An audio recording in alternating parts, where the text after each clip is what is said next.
Why is nighttime eating so challenging to stop? What factors contribute to overeating at the end of the day? How can one shift their habits and find alternatives to nighttime eating? Hi, welcome to Your Hunger Satisfied, where we discover what you are truly hungry for and learn to satisfy those deepest cravings so you can end emotional eating once and for all. I'm Peggy Dunn, your host. I am a licensed professional mental health therapist, a certified life coach, and a functional medicine health coach. I call myself a wellness mindset coach. Do me a favor and take a moment and let me know where you're watching and when you are watching this. Nighttime overeating was one of my biggest challenges during my own weight loss journey. It is crucial to understand our hidden hungers so we can address nighttime overeating. This is important for those who are seeking to improve their relationship with food and break the cycle of emotional eating.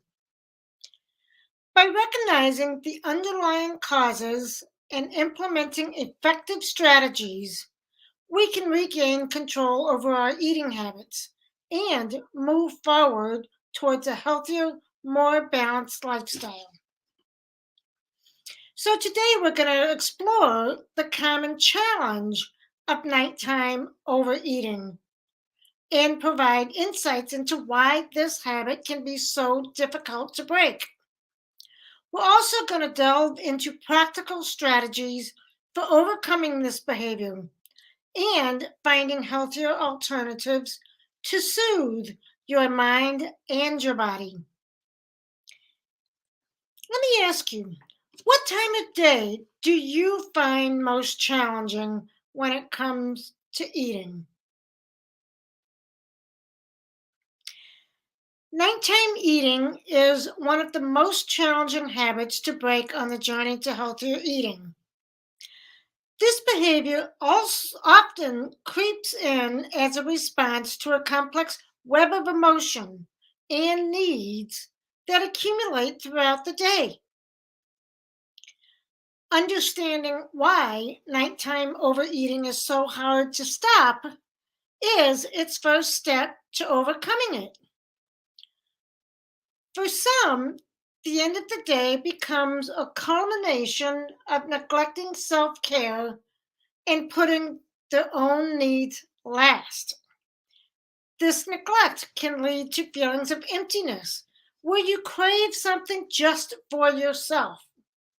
This was definitely the case for me. There was a time in the not so distant past when it was impossible for me not to eat shortly after dinner while sitting in front of the TV or reading a good book just to relax. For as long as I could remember, my evenings had been synonymous with indulgence.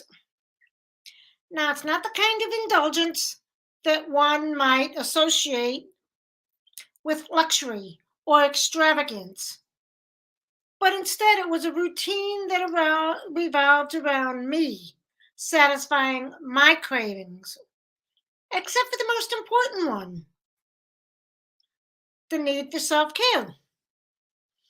As the day wound down and the sun dipped into the horizon, I would find myself seeking refuge in the TV. It was my sanctuary, the place where I could escape from the demands of the outside world. It felt like a reward for getting through the day's challenges. An hour or so total relaxation, a place where I could unwind and forget about the stress of the day. I would simply sink into the couch with a bag of chips or a bowl of ice cream in hand and immerse myself in the latest binge-worthy TV series or even movies or a good book. The stress melted away as I mindlessly consumed not only the contents of my snack, it was a ritual, a nightly descendant into a world of instant gratification and distraction. At first, it seemed harmless, a small indulgence to treat myself after a long day. But over time, I gained weight and I found myself unable to stop this ritual. I realized it was essential to recognize when and why this pattern occurred. I understood it had been a perfect storm of hidden hungers. At the end of the day, many of us find ourselves caught in this perfect storm of hidden hungers. Hidden hungers being those desires and needs that often go unmet throughout the day, totally unrelated to food. And if the evening is when fatigue sets in, we lack energy to meet our needs in the right way. It's easy to fall back into old familiar habits, such as reaching for food. It's easy to get caught up in other people's needs first, or on the never ending list of the tasks that must be done now, and of course, must be done by me. By the end of the day, our willpower tends to be at its lowest point due to its continuous use throughout the day.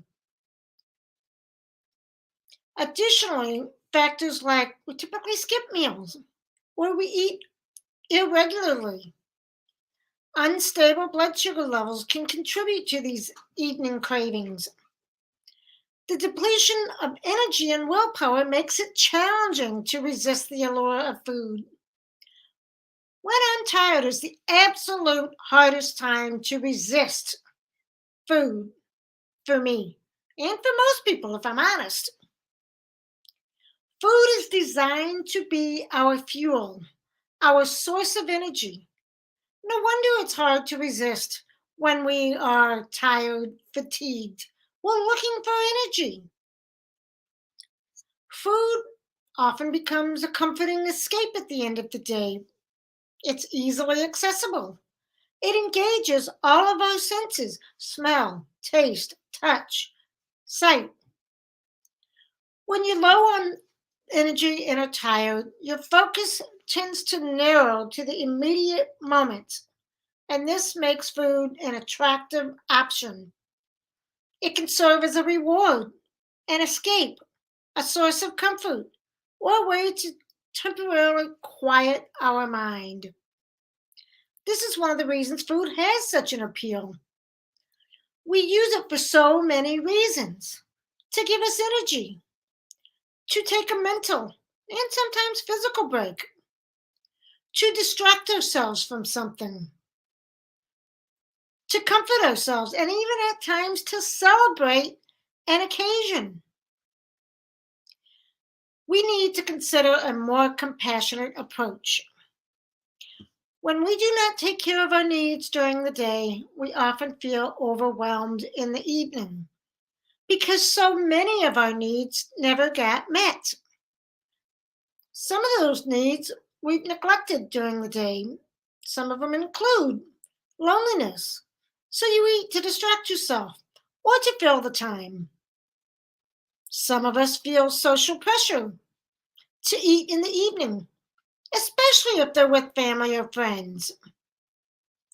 This can lead to overeating, even when they're not hungry. You may be rewarding yourself for getting through a stressful day, a hard day at work. This can lead to overindulgence. It's crucial to not rely solely on willpower to break the habit of nighttime eating. We need to shift our perspective on willpower. Understand that relying only on willpower is unrealistic, especially at the end of the day when your reserves of willpower are depleted. Instead, aim to give yourself what you genuinely need, whether it's relaxation, comfort, a moment of escape. We need to focus on creating new habits that align with the true needs and desires that we were not getting met during the day. A few steps to take care of this is, first of all, clarify your goals. What is it you want to achieve at the end of the day? And how do you want to feel? Your desired feelings should guide your actions. Explore activities that match your end of the day state, energy state, mental state, offering relaxation, companionship, or self care, reward, whatever it is that you truly need. 2. Plan your nighttime activities in advance. Consider what feels good and aligns with your goals. Having a prepared plan removes the need for decision making when your willpower is low.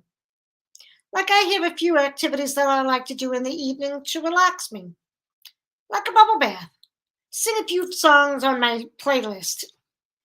I have other activities that get me going when I am getting revved up, such as an exercise break. Now, it's not a full workout, but something like a walk. Or sometimes I just climb my stairs right here at home. These usually happen on the days when I find myself sitting a lot. Another activity is I have a list of people that I can call or go see in the spur of the moment for a few moments if I feel the need for socialization. These activities differ depending on what I feel I need in the evening. That's a very key distinction. So different types of I actually have 2 playlists, one for relaxing and one for energizing. I want you to also prioritize self-care earlier in the day. Take small moments throughout the day. It can be very helpful. Like, I have a little 6.5-minute audio called Calm Down Monkey Meditation that I listen to during the day. I have it downloaded on my phone. I pause during the day and listen to a 6.5-minute video. Sometimes I went to the restroom and use it. Sometimes I just take a break. It always makes me smile, feel relaxed, and ready to take on the rest of the day. Another really big habit I developed, and still developing, is listening to myself talk. I do not allow myself to beat myself up for slipping, having a setback, for being tired, and even just plain unwilling to finish my task list. For wanting to take time to myself, for wanting to call someone around dinner time. I give myself compassion instead. So those are a few steps I use to help me take a break, to help me break the habit of nighttime eating. Now, it's a process. I developed this over time, and it requires understanding, compassion, and yes, practical strategies. By recognizing those underlying causes, redefining willpower, and planning realistic actions in advance, you can control your overnight or your nighttime eating. It doesn't have to define you. Be patient and persistent, and you can and will create healthier. Now, if you seek additional support and guidance on your journey to overcoming that nighttime eating, considering exploring my program, Your Hunger Satisfied, where you can receive expert coaching and access to valuable resources to help you achieve your goals. If you have any more questions or seek further insights, join my Healthy Hunger Networking group on Facebook, where you can engage with a supportive community and participate in future discussions. So I want you to remember breaking old habits takes time and effort, but with the right approach and support, you can find new ways to nurture yourself and embrace a healthier relationship with food. So until next time, make it a joyful week